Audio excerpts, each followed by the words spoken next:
Okay, in this video we're going to talk about Unit 1, Objective 3, which is Riemann sums. So we've looked a little bit about derivatives in the last couple of videos, in the last few days in class, and that kind of answers the first big question of calculus is how do we find the slope or the rate of change of a curved function? The second big question in calculus is how do we find area under that curve? So that area is called the integral of the function, and its symbol, its notation is this weird stretched out looking S thing, that stands for sum, and we'll get into that in Unit 5 when we start talking about limits. But this area, like I said, it's called the integral, so we're going to talk about integrals for the next couple of lessons. The integral is going to be very, very important to us because it tells us the total change in the antiderivative of a function. So we talked about derivative is the rate of change, the slope of a function. This is going to tell us the antiderivative. So that's going to be the opposite of finding the rate of change. So if we thought about our units for derivatives, we would take our units for the y and divide them by the units for the x, so we got this stuff like meters per second. To take an antiderivative, we want to remove the rate. We want to get rid of the rate, and the way we get rid of the rate is we get rid of that per part of the units. So if we had meters per second, and we take an antiderivative or we take an integral, those two words are not exactly interchangeable, but they're going to be really close. When we talk about finding those algebraically, we'll talk about the difference. But if we're going to remove the rate, we're going to get rid of the per part. Our meters per second are going to turn into just meters. So that's going to allow us to find out total change. So if we're talking meters per second, the antiderivative being meters, it's going to tell us how far something traveled in meters. A Riemann sum is going to allow us to estimate that area under the curve using rectangles. So there's going to be a way to find it exactly for a lot of functions, but sometimes AP is going to want us just to estimate using rectangles instead of trying to figure out the exact integral. So let's look at a polynomial here. So we have this blue polynomial. Here's the function if you care about it. It's negative 0.61 x to the fourth plus all that other nonsense there. That's really not important. What I really want us to focus on is just the shape of the curve and what we're trying to find. So if we look at this thing here, we got that weird little s thing. We have a negative 2 down here, and we have a 1 here, and then we have f of x dx equals 8.814. So what this is saying is this little s thing is the integral. This little lower thing here is called the lower limit. That's where I'm going to start trying to find my area under the curve, where I'm trying to find my integral. This 1 is telling me where I want to stop trying to find my integral, or stop trying to find the area under the curve.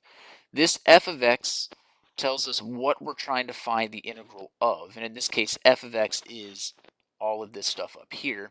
And then dx is just telling us that the variable of my function has to be x. So if there were y's up here, if it was ax to the fourth plus by to the third, we couldn't do anything because this dx says all of these variables have to be x. And we're going to get more into that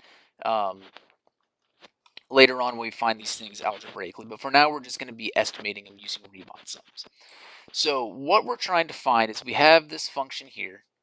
We want to find the area under that curve to the x-axis. So when we say area under the curve, we really mean area between the curve and the x-axis. So between the curve and the x-axis, starting at negative 2, so starting right here, and ending right here. We want to find all this area between the curve and the x-axis. So if we fill that in, you can see this little shaded region here. So notice it's between your function and the x-axis. It doesn't go down below the x-axis. It starts at negative 2, and it goes all the way over to x equals 1. So what this little 8.814 is saying is the exact area of this shaded region is 8.814. Now, with Riemann sums, we're not going to get that exact answer. We're going to estimate using rectangles, right? So if we go back to this, Riemann sums are going to allow us to estimate the total area under the curve using rectangles. So what we're going to do with Riemann sums is just draw in a bunch of rectangles under here, find the area of all those rectangles, and then add up those areas together. So if you notice here, it says n equals 1. N is going to be the number of rectangles that we're using. So right now it says we're going to use one rectangle. Now if we look here, it says show left rectangles, right rectangles, midpoint rectangles, and then trapezoids. Trapezoids is the next lesson, so we're not going to look at this. But you can see there are three different types of Riemann sums. Left Riemann sum using left rectangles, right Riemann sum using right rectangles, midpoint Riemann sums using midpoint rectangles. So we're going to look at each of these things. So if we show the left rectangle, it says n equals 1, so we just have one big rectangle covering up as much of this area as we can, and we can see that the area of this rectangle is 10.2. Now where they're getting this is obviously if we're starting at 2 and we're going, negative 2, and we're going to 1, we know the base of this rectangle is going to be 3. Now to get the height, this is where the difference between left, right, and midpoint rectangles happen. So for a left rectangle, we want to take the left endpoint of our rectangle. To find the height, we're going to go all the way up to where we meet the function. So whatever this value is right here, this function value, this f of a, so we take negative 2, we plug it in all here, and we get some number. Whatever that number turns out to be is the height. Now if we show a right rectangle, it's going to be the same idea, but instead of using the left-hand side to figure out my height, we're going to use the right-hand side of the rectangle. Now this one's way off, right? This is 15. We know the answer is 8. So a right rectangle uses the right side of the rectangle. So if we hide both of those, a midpoint, you've probably figured out, is going to take the height from the middle, the midpoint of those two, A and B. So if we show that, we can see that the midpoint is going to be right here. So the height of my rectangle is going to be right about there. And we get 4.941. So none of these things are really good estimates of this 8.814. So how we get a better estimate is we increase the number of rectangles that we use. So if we look at just left for now, we can make 2 rectangles. And you can see we're a little bit closer to our answer now. We can make 3 rectangles, and we're getting closer. We can make 4 rectangles. We get closer. 5, 6, 7, 8, 9, 10. And each time we add a rectangle, we're going to get closer and closer to this 8.814 value. I'm going to scale it back to 3 so we can kind of take a look at what's going on here. Where this 7.89 is coming from is we took our interval negative 2 to 1, and we're cutting it into 3 equal parts. So now I have 3 rectangles. I have a rectangle here, a rectangle here, and a rectangle here. The base of the first rectangle is going to go from negative 2 to negative 1. Then we're going to go from negative 1 to 0, 0 to 1. So we're splitting up this interval, negative 2 to 1, into 3 equal parts. Now, since we're doing a left Riemann sum using left rectangles, each of these rectangles' height is going to be determined by the left endpoint of the rectangle. So if we're going from negative 2 to negative 1, negative 2 is the left side. So we're going to get the height. We're going to plug negative 2 into this function and figure out the height. Then we're going to have a base and a height, and we're going to figure out the area of this rectangle here. Then we're going to look from negative 1 to 0, and the left side of negative 1 to 0 is negative 1. So we're going to plug negative 1 into this up here for x, get our y value, and that's going to be our height. So we have base times height, and then we're going to have the area of that rectangle. Then if we're going from negative 0 to 1, the left-hand part of that is going to be 0.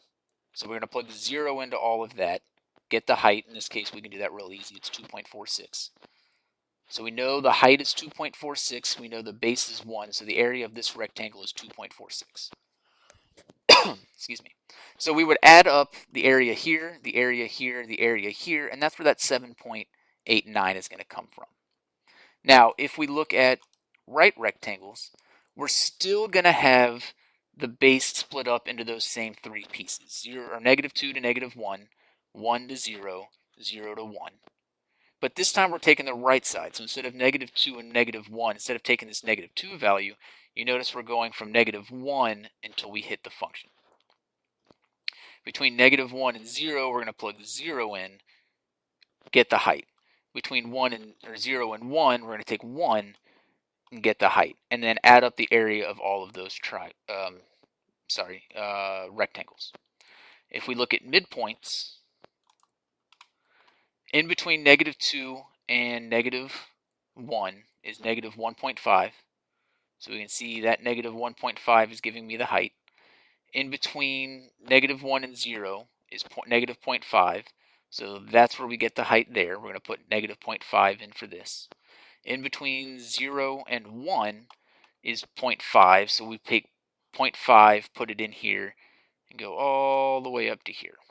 And then add up all of those areas together, and we're going to get this 8.811. Now, if you notice, 8.811 is the closest value.